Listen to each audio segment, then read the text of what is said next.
اور حدیث کی روشنی میں مجھے تو میں آ کے معافی مانگ لوں گا، کوئی اس میں ایسی بات نہیں. لیکن میں تو قرآن پڑھ رہا ہوں نا، یہ قرآن کی آیت ہے نہیں. فمن حج فی من بعد ما جاءک من العلم فقل تعالوا ندعو ابناءنا وابناءکم ونساءنا ونساءکم وانفسنا وانفسکم ثم نبتهل فنجعل لعنۃ اللہ علی الکاذبین. تو سوال یہ کہ رسول اللہ کن کو لے کر گئے تھے؟ لے آئیے. عطا مسجد نبوی میں جب آپ تشریف لے جائیں وہاں قرآن کے ساتھ بسا اوقات تفسیر بھی رکھی ہوتی ہے. اب تو رکھنا تقریباً ختم کر دی انہوں نے، لیکن پہلے تفسیر رکھی ہوتی تھی مختلف قفص میں. تو آپ وہاں جا کے دیکھیے تفسیر میں آئے مباہلہ کی تفسیر دیکھیے. حتیٰ میں نے کشمیری زبان میں جو تفسیر رکھی ہوئی، کیونکہ ڈفرنٹ لینگویجز میں ہوتی ہیں، وہ بھی میں نے نکال کے دیکھی. کشمیری مجھے پڑھنا نہیں آتی لینگویج، لیکن میں نے جب تورک کیا تو وہ جو تحریر لکھی تھی وہ تو سمجھ میں نہیں آئی. لیکن بہرحال محمد مصطفیٰ کا نام، مولا علی مرتضیٰ کا نام، بی بی فاطمہ کا نام، بی بی امام حسن علیہ السلام، امام حسین علیہ السلام، یہ نور بن کر چمک رہا تھا وہاں. تو کوئی اختلاف ہی نہیں، اس واقعے میں کوئی اختلاف نہیں.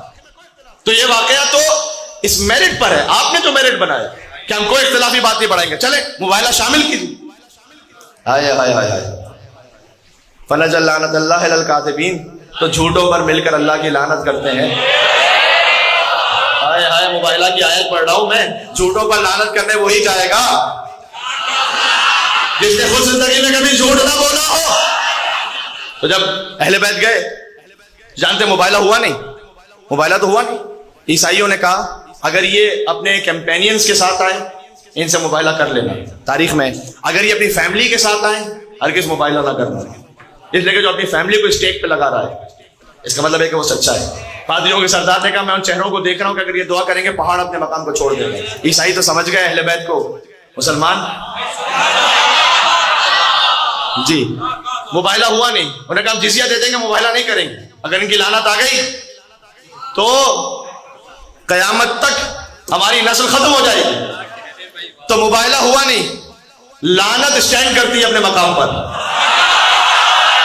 اب ڈھونڈو لعنت گئی کہاں؟ اہل بیت کو دربار میں جھٹلا دے، جو کبھی جھٹلا دے کہیں.